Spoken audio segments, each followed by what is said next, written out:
All right, everyone, good morning.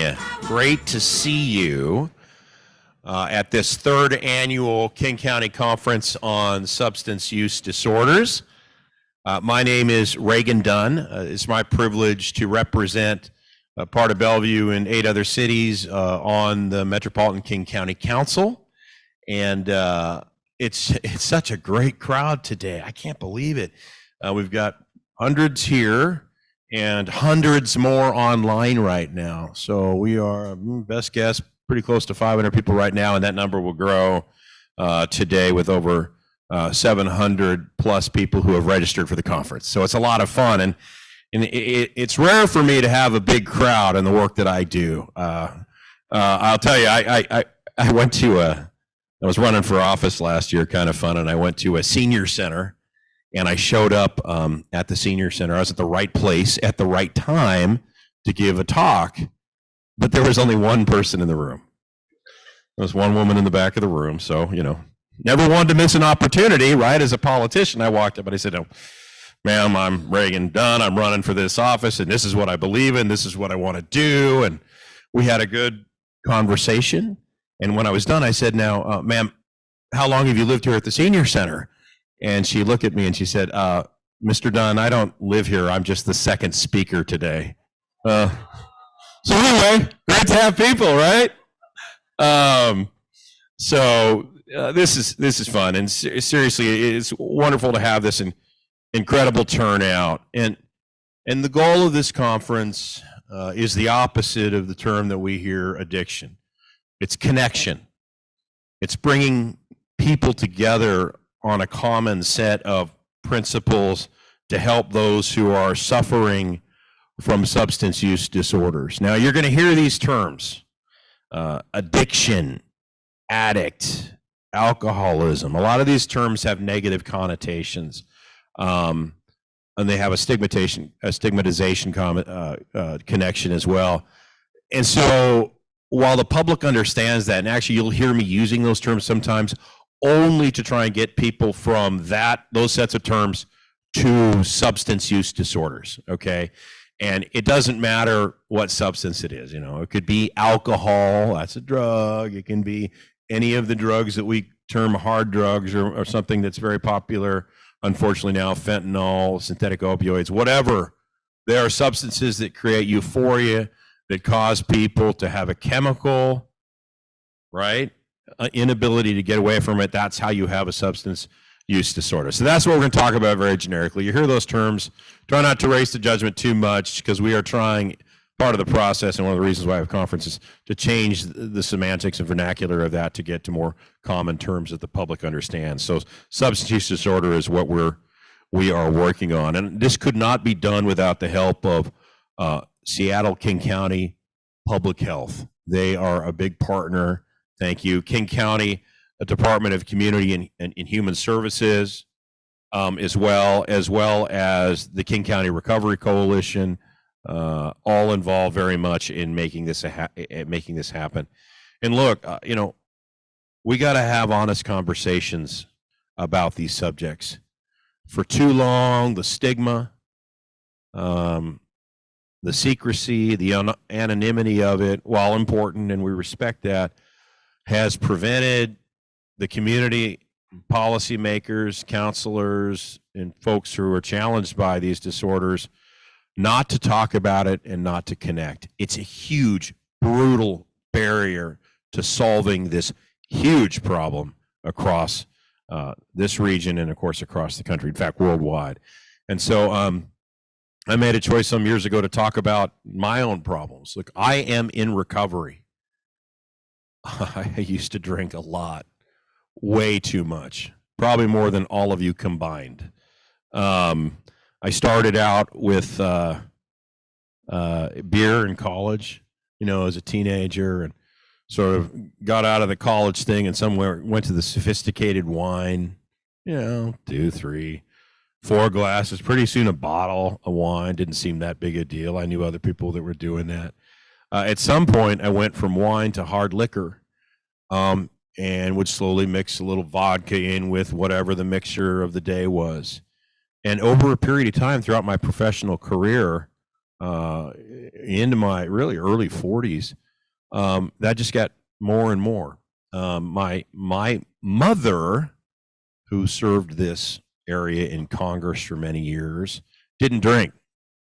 And I learned later in life was because both her parents were alcoholics, and she was the adult child of alcoholics and was kind of the superhero and didn't drink. But she used to warn me when I was 21, Reagan, don't get hooked on that stuff. Don't want that. And of course, as a 21-year-old young man, that just went right over my head. What? Well, I don't even know what you're talking about. Well, now I know what she was talking about, because I got to a point where I was drinking a fifth of vodka every single day. Okay, that's 22 ounces. And what I learned when I finally went to treatment, inpatient, was that there's people that were drinking 3, 4 of those every single day, to the point where they almost died, or they had lost the use of their legs, or all kinds of other challenges. And for me, what was so weird is it kind of just felt like everybody else was going home and doing the same thing. Addiction is weird. It's dangerous. People don't realize it. It becomes a part of you that is all consuming. And I got to a point where, the hangovers were so bad that I wasn't really functional till about 10 in the morning. And then I wanted to drink again by 5. So I had like 6, maybe 7 hours of my day that was actually productive. The rest was consumed by addiction. And at the very end, because alcohol abuse is a progressive, ultimately fatal disease, I was drinking all weekend long, and I was very close to showing up at work drunk. I never did, but I was within months, because of the progression of doing that. And thank God for some very loving family members and some wonderful people who, I think there are going to be a few of them in this room, help give me the tools to recover. And now I have years and years of sobriety, and I've made it one of my key missions, as some of my colleagues know, to try and help people who are going through the same challenge. So I wanted you to know that.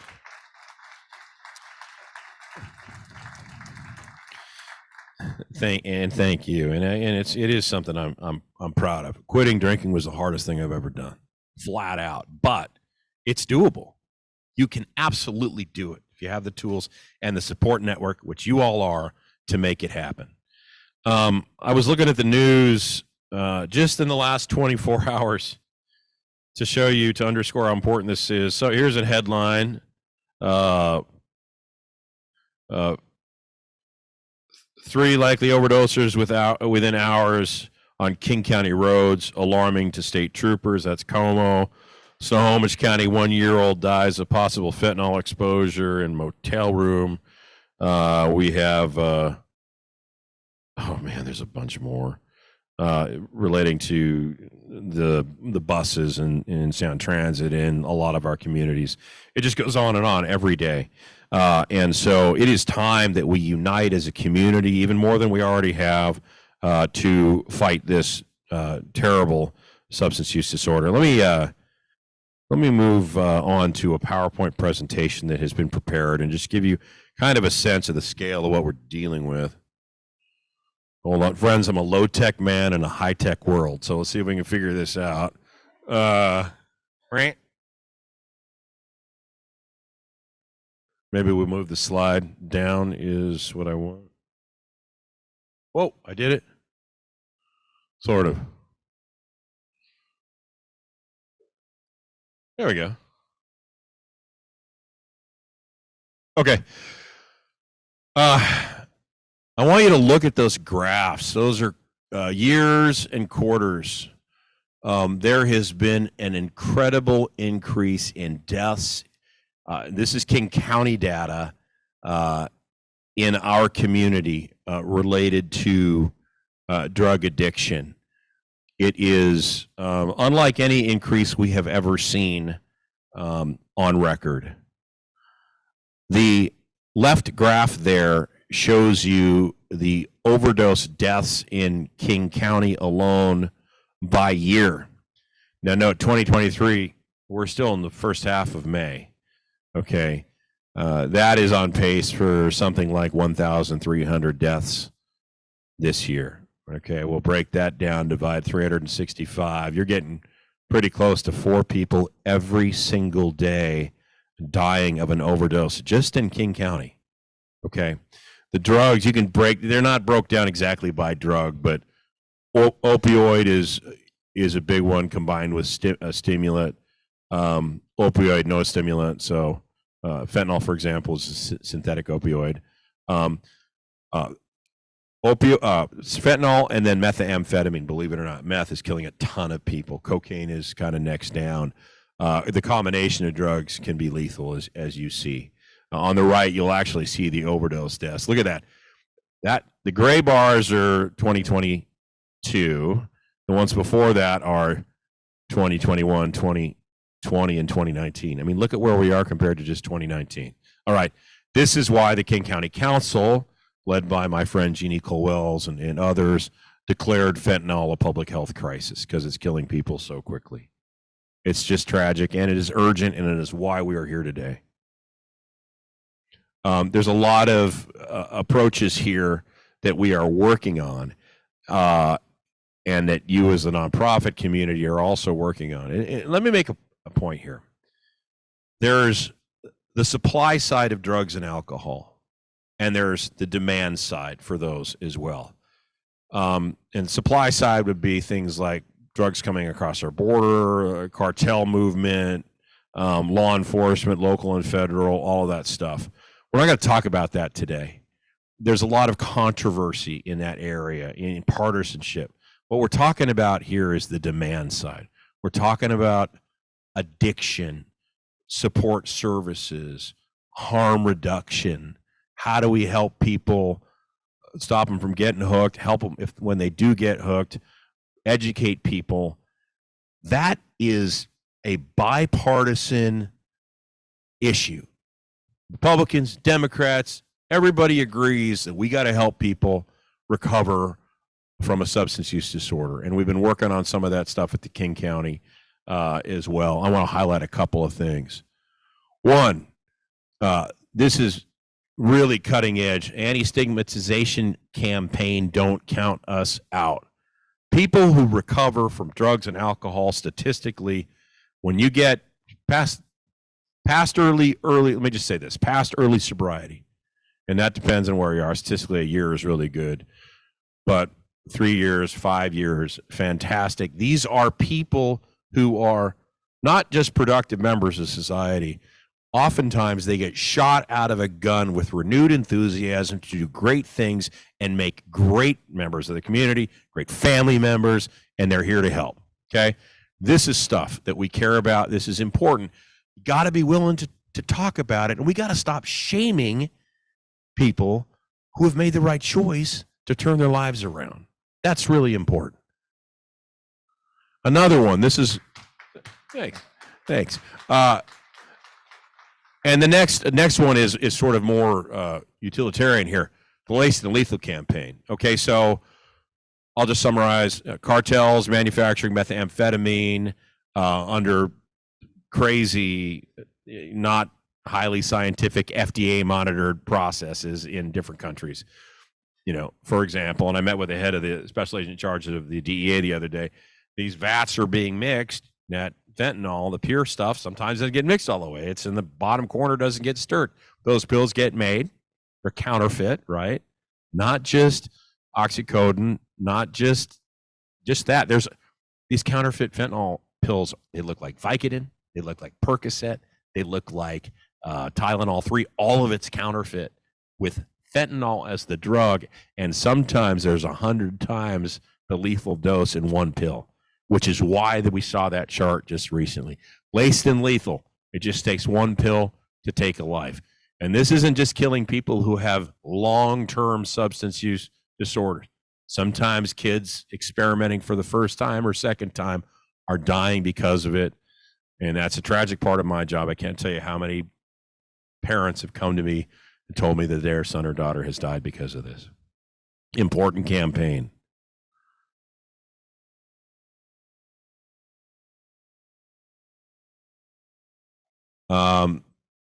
we've done some work. This is the third annual, but we've got a lot of help, and we brought in a lot of folks, and the county council's appropriated some money. So we're going to continue to do this year after year. I hope it gets bigger, and I hope it really continues to take on a life of its own. I wanted to introduce and thank my friend Governor Gary Locke.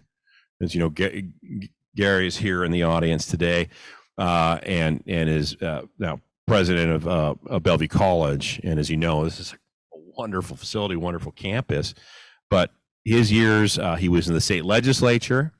He was, you might remember, our King County executive. Did a great job there, and went on to be the governor of the state of Washington, and did a wonderful job. I'd like to think it was a time when we were all more civil to one another. Maybe it was, maybe it wasn't. And then he went on to one of the most important diplomatic posts in the world, ambassador to China. And he has always been here for our community.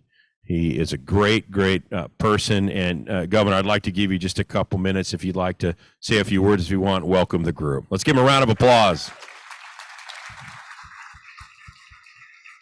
Thank you, my friend. Thank you.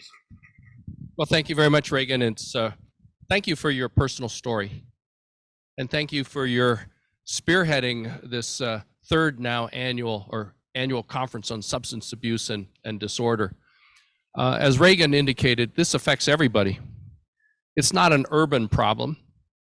It's not a Western Washington problem. It's a national problem. It's urban and rural, and it is throughout the nation. And it's not just communities of color. As we look at the people here, it affects every ethnic group, every community. And it's not just fentanyl and methamphetamine. It's prescription drugs. You know, the overprescription by doctors and perhaps fueled by pharmaceutical companies of prescription drugs, which then leads to addiction. It's among all ages, not just young people, but of all ages. And it's so easy to get into a pattern of substance disorders and substance abuse. It affects everybody. Everybody. And as a parent, I worry about my own kids that might, as Reagan was talking about, you know, coming across maybe a fake Tylenol pill, or experimenting, social pressures to try something, or if they're going through a bit of depression or some hard times, they're looking for a way out and maybe just a lift. It's so easy to get addicted. It's so easy, whether it's from drug dealers to doctors and to our own families, trying to look for solutions to help people overcome whatever physical, emotional, or other health challenge that they may have. So it's really great that we're having this conference. We want to welcome you to Bellevue College. Incredible view outside, incredible weather. But this is an opportunity to really make some progress. It's great to see that we have members of the city council here and members of the county council. We have providers here. We have nonprofit organizations. We have support groups. We have treatment facilities and organizations here. It's going to require a holistic, comprehensive partnership of everyone to really tackle this issue. And as Reagan said, we're not focusing on the law enforcement side. Many challenges there, and perhaps some of that out of our control. But what is within our control is how we help each other, how we educate members of our own families, people within our community, within our workplace, and within our own social network. And then professionally, how do we have a comprehensive, seamless system of support, education, treatment, and support for those who are recovering. And so I really am really pleased at the incredible turnout here. Reagan and Jeannie Cole-Wells and others have done an incredible job, and the people from Seattle-King County Health Department, the King County Departments of Human Services, and many of all of you. So thank you very, very much, and I hope you have a great conference. I'm looking over the agenda You got some really fantastic speakers and workshops that are planned. And it's going to take all of you working together, all of us working together to try to make a dent in this crisis and to keep our loved ones away from whether it's alcohol, whether it's prescription drugs, to the illegal drugs. So keep up the great work and have a great conference. Thank you very much. Thanks, Governor. Thanks, Rick. I appreciate it. Thank you.